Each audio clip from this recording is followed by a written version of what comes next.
Good afternoon. My name is Shumani George Mokwa. I'm a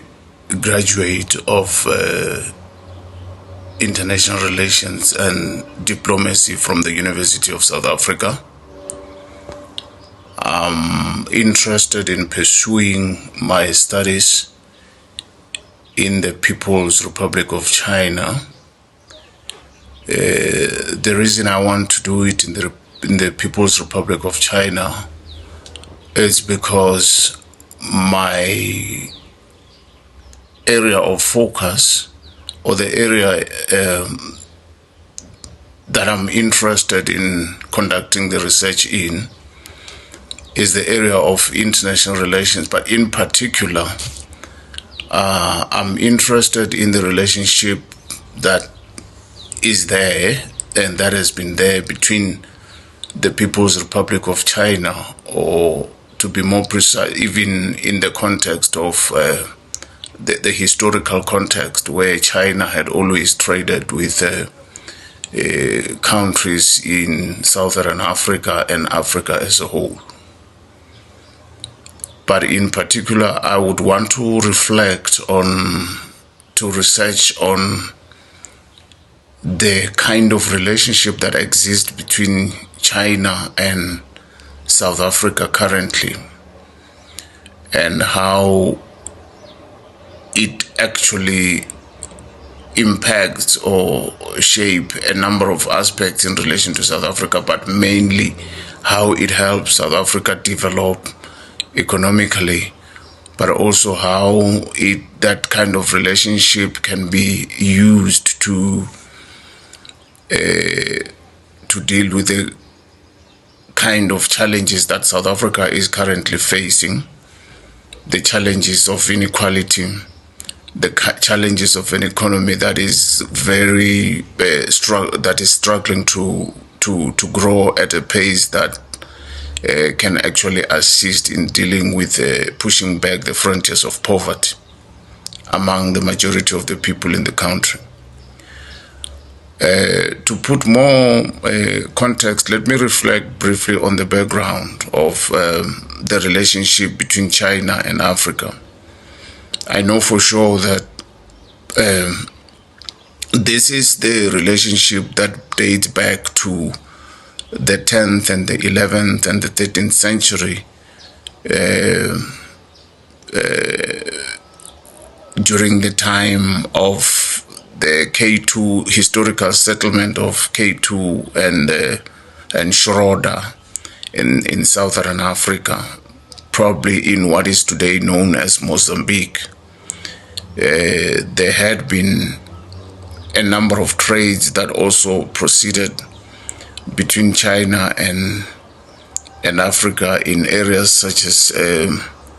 the Kingdom of Mapungu, the ancient Kingdom of Mapungubwe, and Greater Zimbabwe and the Munumtapa Kingdom. Long before Africa could even trade with Europe, it was already trading with China. But also, I would also like to bring it to the current setup, where now South Africa is post-colonial or post-apartheid. South Africa has forged a number of relations with the People's Republic of China, both bilateral and in the context of BRICS. In the context of the current attempt by countries of the global south to reconfigure the world order, given the history of how the world order was actually shaped in post World War II, where the order that we have coming from 1945 to today was largely leaning very much to the advantage of the global north countries in many ways. Even the structuring of the United Nations itself and its many of its agencies, including the World Bank, the International Monetary Fund. But the emergence of BRICS in 2001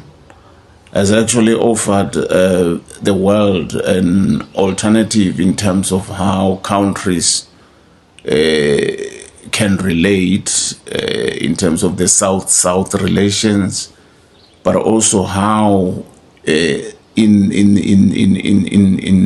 the perceived order, global order, the North-South relations will also be conducted in a manner that doesn't seek to entrench the existing Eurocentric hegemony in all, basically all aspects of life, in terms of the popular culture around the world, in terms of the economies, in terms of how good governance is defined,